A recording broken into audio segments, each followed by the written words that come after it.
Hello दोस्तों, आप सभी लोगों का स्वागत है हमारे YouTube चैनल कविंदर भैया पर। इस वीडियो में हम लोग पढ़ने वाले हैं कक्षा 7 का हमारा इतिहास और नागरिक जीवन यूपी बोर्ड का पाठ 13। इस पाठ का नाम है मराठा राज्य का उदय एवं भारत में यूरोपियों का आगमन। इसके प्रश्न उत्तर को देखेंगे। देखिए, इसमें कुछ इस पाठ में शब्द आए हुए हैं जिनके अर्थों को हम देख लेते हैं। जैसे शब्दावली है, इसमें पहला शब्द है चौथ। चौथ शब्द का क्या मतलब होता है? मुगल राज्य को दिए जाने वाले कुल लगान का 1/4 भाग, जिसको मराठे अतिरिक्त कर के रूप में मराठा राज्य के बाहर के क्षेत्रों से वसूलते थे। सरदेशमुखी, इस शब्द का क्या अर्थ होता है? संपूर्ण आय का 10वां भाग, जिसको मराठे सारे क्षेत्र से वसूलते थे या वसूला करते थे। अष्टप्रधान, इसका क्या अर्थ होता है? 8 मंत्रियों की एक समिति जो शासन कार्यों में मराठा शासक को सलाह देने का कार्य करती थी। चलिए दोस्तों, पहला प्रश्न देखते हैं। पहला प्रश्न है, निम्नलिखित प्रश्नों के उत्तर दीजिए। इसमें है क नंबर प्रश्न, शिवाजी का जन्म कब और कहाँ हुआ था? इसका क्या उत्तर होगा? शिवाजी का जन्म 6 अप्रैल 1627 ईस्वी को शिवनेर के दुर्ग में हुआ था। अगला है ख नंबर प्रश्न, शिवाजी के माता पिता का नाम बताइए। इसका उत्तर हो जाएगा, शिवाजी की माता का नाम जीजाबाई तथा पिता का नाम शाहजी भोसले था। ग नंबर प्रश्न है, शिवाजी का राज्याभिषेक कहाँ हुआ था? इसका उत्तर हो जाएगा, शिवाजी का राज्याभिषेक रायगढ़ में हुआ था। अगला प्रश्न है घ नंबर, दक्षिण के मराठा शक्ति के उदय का वर्णन कीजिए। दक्षिण में मराठा शक्ति का वर्णन करना है, मराठा शक्ति का उदय का। ठीक है, इसका उत्तर क्या हो जाएगा? दक्षिण में मराठा शक्ति का उदय औरंगजेब के शासनकाल में दक्षिणी भारत में मराठा शक्ति का उदय हुआ था। मराठा राज्य के उदय में भौगोलिक स्थिति का भी योगदान था। विंध्याचल, सतपुड़ा, नर्मदा और ताप्ती नदियाँ पूर्णा, पाजीपुर, कोड़क की उबड़ खाबड़ भूमि आदि ने मराठा लोगों को परिश्रमी, साहसी और आत्मनिर्भर बनाया और उन्होंने छापामार युद्ध प्रणाली अपनाकर अपने साम्राज्य की शक्ति बढ़ाने में सफलता प्राप्त की। मराठों ने दक्षिण के राज्यों, यहाँ पे है अहमदनगर, बाजीपुर और गोलकुंडा आदि की शक्ति कमजोर होने का लाभ उठाया। शिवाजी ने मराठों को संगठित करके एक स्वतंत्र मराठा राज्य की स्थापना की। औरंगजेब का पतन एवं आर्थिक संकट भी मराठों के साम्राज्य स्थापना में सहायक सिद्ध हुआ। ठीक है, तो ये था वर्णन करना था, वर्णन हो गया।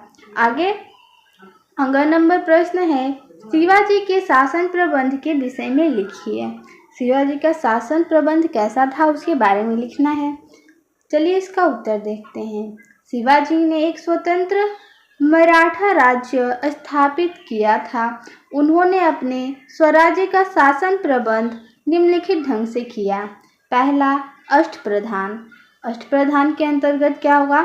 पूरे साम्राज्य का मुखिया राजा था, उसे छत्रपति कहते थे। राजा के अनेक अधिकार थे, वह अपनी इच्छा से कोई भी शासन संबंधी कार्य कर सकता था।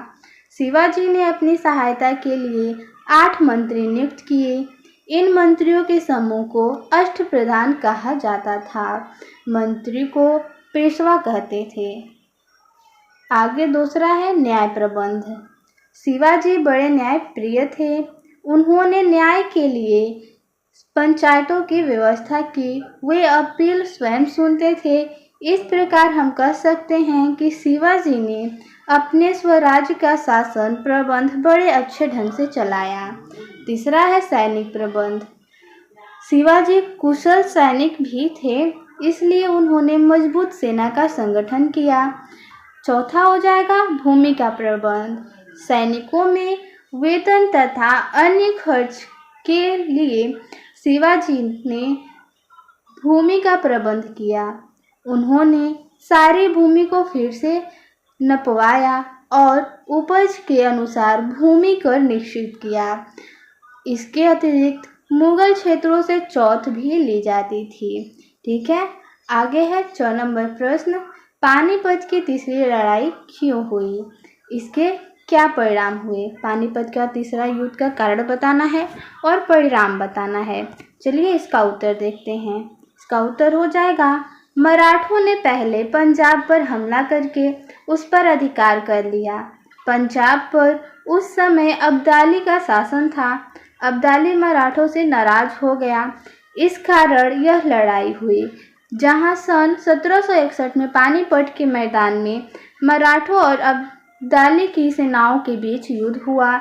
इस लड़ाई का परिणाम यह हुआ कि मराठों की हार से उनकी शक्ति क्षीण हो गई।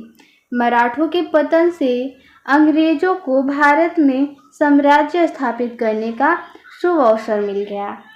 आगे है 2 नंबर प्रश्न, निम्नलिखित कथनों में सही कथन के सामने सही तथा गलत कथन के सामने गलत का निशान लगाइए। यहाँ पे कथन दिए गए हैं, जो कथन गलत है उनके सामने गलत तथा जो कथन सही है उनके सामने सही का निशान लगाना है। जैसे क नंबर है, मराठों ने छापामार युद्ध प्रणाली अपनाई, ये कथन सत्य है तो इसके सामने सही का निशान लगाएंगे। ख है, अफजल खां मुगलों का एक प्रमुख सरदार था, ये कथन गलत है।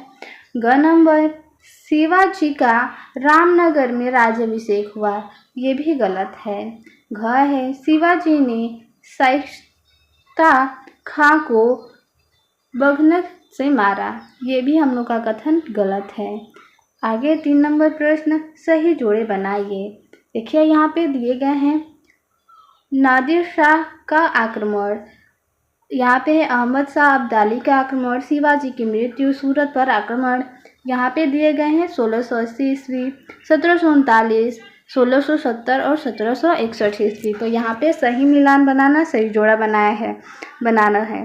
ठीक है, इसका उत्तर देखते हैं। देखिए, नादिर शाह का आक्रमण कब हुआ था? तो 1739 ईस्वी में। यह घटना 1739 ईस्वी में घटी। अहमद शाह अब्दाली का आक्रमण 1761 ईस्वी में। शिवाजी की मृत्यु कब हुई थी? 1680 ईस्वी। सूरत पर आक्रमण 1670 ईस्वी में। ठीक है, तो इस पाठ में इतना ही प्रश्न उत्तर था। मिलते हैं अगले वीडियो में। धन्यवाद।